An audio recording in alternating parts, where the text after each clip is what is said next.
Hello friends, आज मैं आपके साथ एक टॉपिक लेके आया हूँ कॉमर्स का। चैप्टर का नाम है सोल ट्रेडर और सोल प्रोप्राइटर और टॉपिक का नाम है objectives of soul trader business. एक जो सोल ट्रेडर या सोल प्रोप्राइटरशिप बिजनेस होता है उसके मेन मकसद क्या है। इस चैप्टर के सारे लिंक आपको डिस्क्रिप्शन में मिल जाएंगे। अगर आप नंबर वाइज पढ़ेंगे तो आपको बहुत अच्छे से समझ आएगा। ठीक है, विद नोट्स हैं तो आप पॉज कर करके नोट डाउन कर सकते हैं। तो इससे पहले अगर आपको ये क्वेश्चन आता है तो आपको मीनिंग और डेफिनेशन भी लिखनी है। मीनिंग एंड डेफिनेशन की मैंने अलग से वीडियो बनाई है जिसका लिंक आपको डिस्क्रिप्शन में मिल जाएगा। The sole trader business is set up for the following objectives. कोई भी इंसान जब सोल ट्रेडर या सोल प्रोप्राइटरशिप खोलता है तो उसके क्या मकसद होते हैं। Number one, to create self employment. Self employment करना, भाई खुद को नौकरी देना, काम करना, ठीक है, ताकि वेला बैठेगा तो खाएगा क्या, जिंदा कैसे रहेगा। समझ की बात।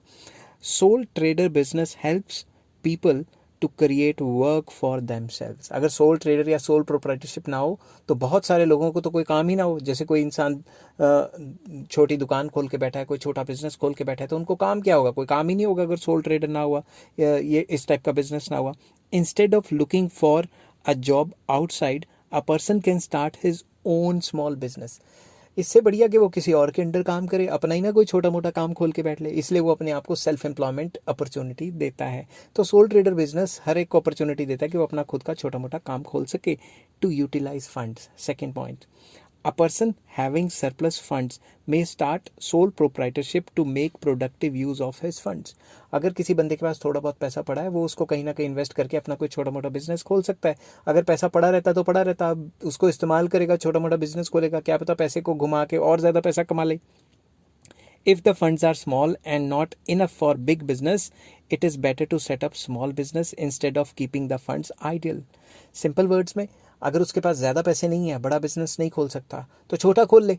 पैसे पड़े रहेंगे तो पैसे पड़े पड़े तो क्या मिलेगा, कुछ भी नहीं मिलेगा। पैसे पड़े रहते हैं और जो बैंक रेट ऑफ इंटरेस्ट देता है उससे ज़्यादा तो इन्फ्लेशन रेट है, तो उसी पैसे को कहीं इस्तेमाल कर लेगा तो पैसा ज़्यादा कमा लेगा, तो इन्फ्लेशन रेट को तो कम से कम बीट कर पाएगा ना, प्रॉफिट कमाएगा। तो थर्ड पॉइंट आ जाता है independent living. Soul trader business provides opportunity for an independent and honourable living. एक इंसान को अपॉर्चुनिटी देता है कि वो अपने पैरों पे खड़ा हो जाए और इतने पैसे कमा ले कि वो अपना ऑनरेबल तरीके से जी सके। The sole trader is his own master and free to take all decisions. तो जो सोल ट्रेडर होता है वो अपना खुद का मालिक होता है, अपने काम का खुद का मालिक होता है और वो सारे के सारे डिसीजंस खुद ले सकता है और इंडिपेंडेंट हो जाता है वो, कि किसी और के ऊपर डिपेंड थोड़ा ना करता कि मैं उसके नीचे जाके काम करूंगा तो ये होगा वो होगा, खुद का काम करता है अपना। समझ की बात। नेक्स्ट आ जाता है to serve customers. A sole trader comes in direct contact with his customers. जो सोल ट्रेडर होता है वो अपने कस्टमर्स के डायरेक्ट कॉन्टैक्ट में होता है। जैसे सैलून्स वगैरह, ब्यूटी पार्लर्स वगैरह, ये छोटे छोटे सोल ट्रेडर के जो बिजनेस हैं ये अपने कस्टमर्स के डायरेक्ट कंट्रोल में होते हैं। Therefore he or she can better understand and serve the customers. वो डायरेक्टली जब कस्टमर के कांटेक्ट में होते हैं तो वो कस्टमर्स को अच्छे तरीके से हैंडल कर सकते हैं।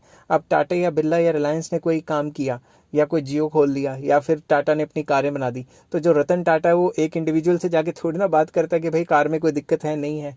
मगर स्मॉल ट्रेडर के बिजनेस में स्मॉल ट्रेडर के जो कस्टमर्स होते हैं वो उसके डायरेक्ट लिंक में होते हैं, तो वो उनको अच्छे तरीके से सर्व कर सकता है।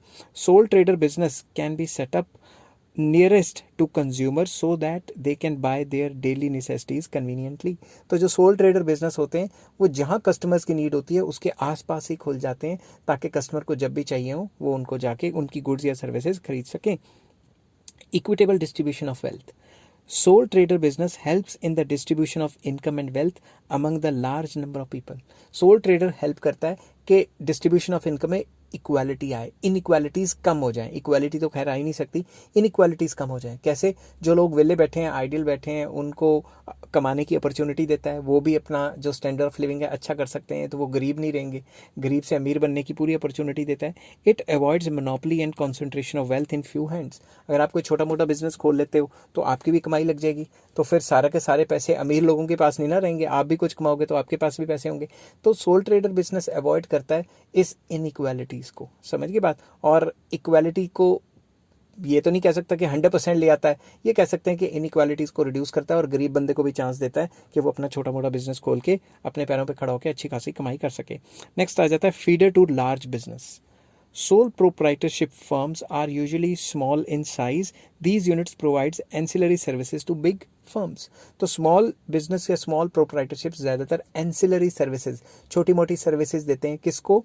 बड़ी बड़ी फर्म्स को। कोई ऐसा छोटा मोटा रॉ मटेरियल बना के दे देते हैं या अपनी सर्विसेज दे देते हैं। कोई बिजली वाला है या कुछ है, किसी की सर्विसेज चाहिए होती हैं तो उनको वो दे देते हैं, प्रोवाइड कर देते हैं। तो बेसिकली ये फीडर हैं लार्ज बिजनेस के। समझ के बाद आई होप ये वीडियो आपको पसंद आई होगी। अगर पसंद आई है तो please like, share and subscribe.